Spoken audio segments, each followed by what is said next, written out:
Bienvenida y bienvenido a Ecos de la Historia, audios de historia realizados en Notebook LM. Hoy nos vamos a sumergir en la vida de una figura que, sencillamente desafió todas las normas de su tiempo.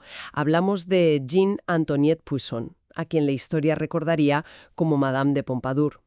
Tenemos entre manos un análisis histórico muy concreto, centrado en las mujeres de la vida de Luis XV, y la misión es entender cómo una mujer de origen burgués no solo conquistó al rey de Francia, sino que se convirtió en el epicentro del poder y la cultura en Versalles.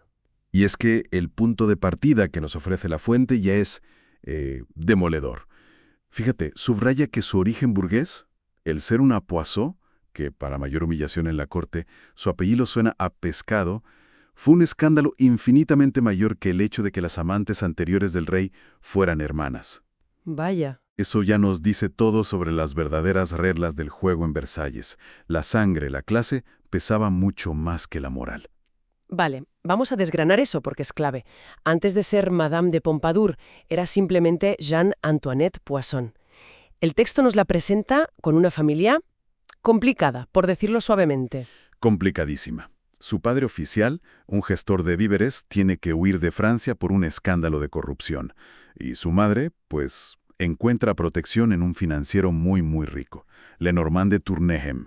Y este personaje, Tourneghem, es la figura clave en toda esta historia, ¿no? Es el arquitecto de su futuro. La fuente de hecho deja caer que podría ser su padre biológico, pero lo que es seguro es que su ascenso no fue casual, fue un proyecto diseñado meticulosamente desde que era una niña. O sea, que no fue una simple arribista con suerte. La estuvieron preparando desde el principio. Totalmente.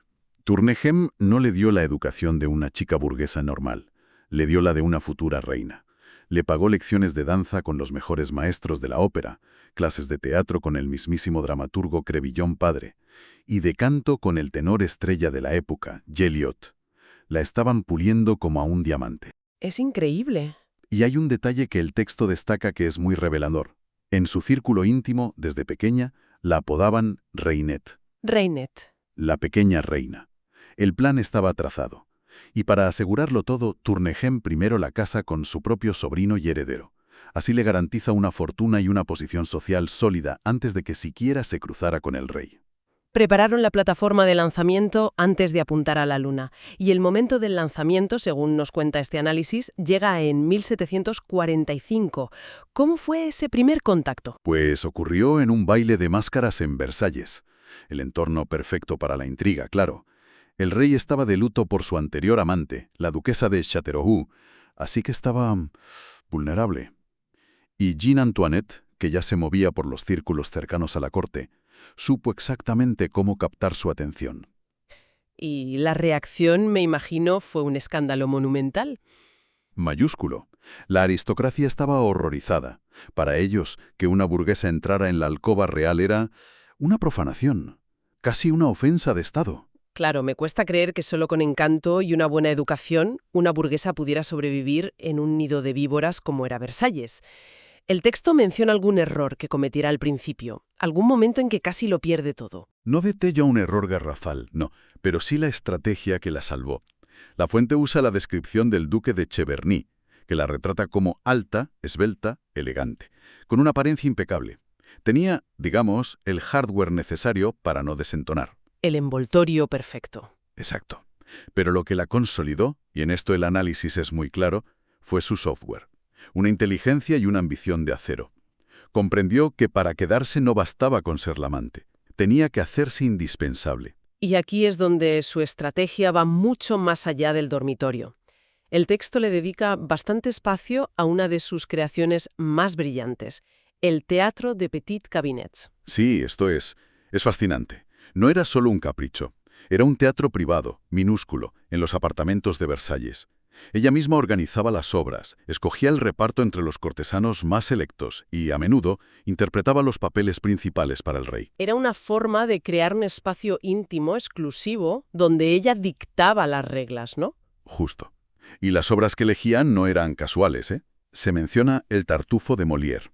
Vaya, esa es una elección con muchísima carga política, una sátira feroz contra los hipócritas religiosos. que eran una facción muy poderosa en la corte. Precisamente, era una declaración de intenciones. Pero sobre todo, el teatro era una herramienta de poder social. El análisis explica que los cortesanos, se mataban por conseguir una invitación. Ser invitado significaba estar en el círculo íntimo del poder. No serlo era una humillación. O sea que se convirtió en la guardiana del acceso al rey. Exacto. Controlaba su entretenimiento, aliviaba su famosa melancolía y de paso tejía una red de lealtades y dependencias a su alrededor. Y además de controlar la agenda social, se lanzó a ser la gran mecenas de las artes. El texto la sitúa como el motor del estilo rococó. Sin ninguna duda. Su influencia fue monumental. Apoyó a arquitectos como Gabriel, a escultores como Pigalle y sobre todo a pintores como François Boucher, que se convirtió en su artista de cabecera, el creador de su imagen pública. Y su proyecto más emblemático, la manufactura de porcelana de Sèvres. Ese fue su gran golpe. Y aquí es donde vemos su visión de Estado. Espera, entonces lo que la fuente sugiere es que incluso su gusto por la decoración era una herramienta de poder geopolítico. No se trataba solo de tener jarrones bonitos, sino de crear una especie de marca Francia para competir con otras naciones. Ese es el punto clave. No era un capricho, era política económica. Impulsó la porcelana de Sèvres para que superara a la de Meissen, en Sajonia, que era la gran competidora europea. Fomentaba el lujo francés como un activo nacional. ¿Qué nivel de estrategia? Y se implicó tanto que hasta creó un color que lleva su nombre, el rosa Pompadour. Y para asegurarse el control total de esta maquinaria cultural, ¿qué hizo? Consiguió que su propio hermano, a quien ennobleció como marqués de Marigny, fuera nombrado director general de los edificios del rey. Colocó a su hombre de confianza en el Ministerio de Cultura de la época, vamos. Ni más ni menos. Todo este poder cultural es increíble, pero la fuente deja claro que su objetivo final era la política pura y dura, ¿verdad? ¿Cómo dio ese salto? Lo dio convirtiéndose en la consejera más cercana del rey, en su confidente. El texto la sitúa en el centro de decisiones que cambiaron el mapa de Europa, como el llamado cambio de alianzas. Fue una de las artífices de que Francia abandonara a su aliado tradicional, Prusia, para unirse a su enemiga histórica, Austria, en la Guerra de los 7 años. Una decisión con consecuencias desastrosas para Francia, por cierto. Desastrosas. Y también se dedicó a eliminar a sus enemigos dentro del gobierno, con una eficacia implacable.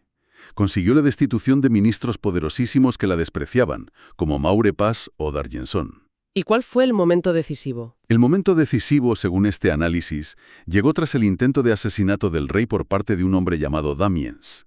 En la confusión, sus enemigos políticos intentaron convencer al rey de que la despidiera, culpándola de la impopularidad de la monarquía. Suena a un complot de palacio en toda regla. Lo fue.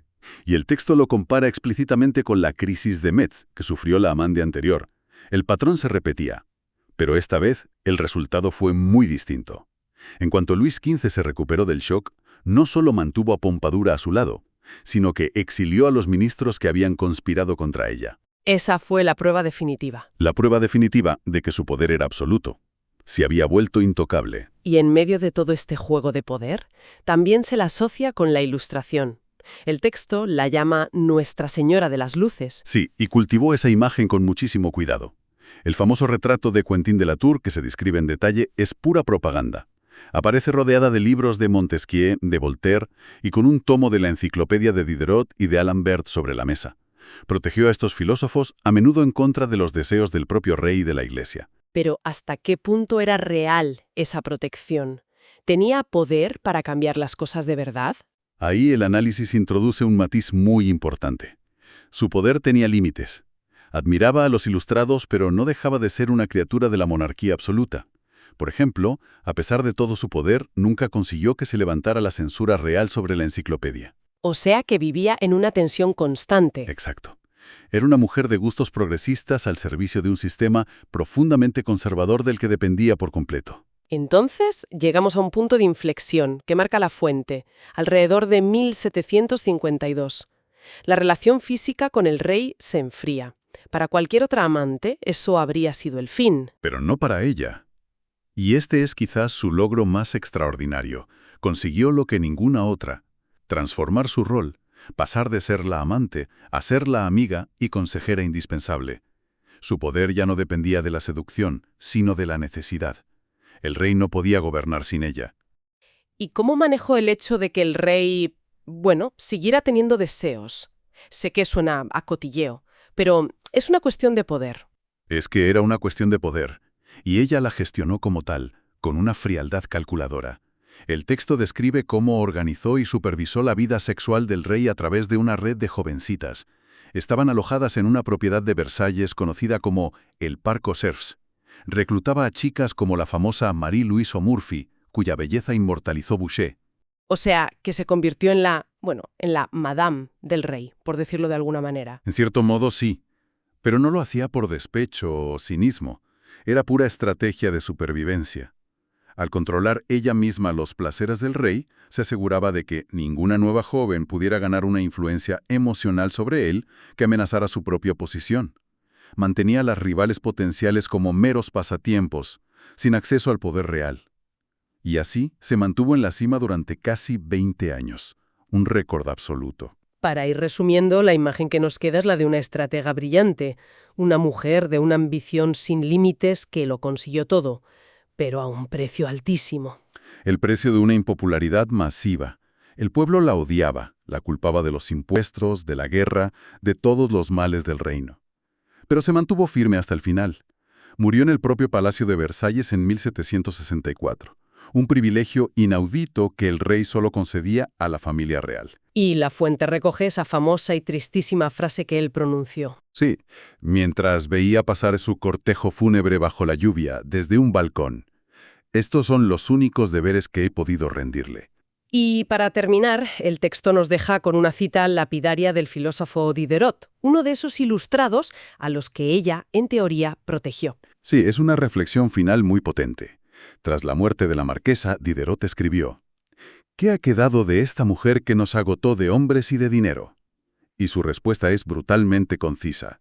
El Tratado de Versalles, esa desastrosa alianza con Austria, algunas estatuas y pinturas y un pellizco de cenizas. Deja una pregunta abierta, ¿no? Totalmente. Toda esa inmensa influencia, todo ese poder y ese brillo cultural, ¿fue al final un motor para la grandeza de Francia? ¿O fue más bien una distracción deslumbrante que, en el fondo, no hizo más que acelerar la decadencia de la monarquía? Gracias por escuchar Ecos de la Historia, un audio generado por la aplicación artificial Notebook LM. Si te ha gustado, suscríbete y comparte. Hasta el próximo encuentro.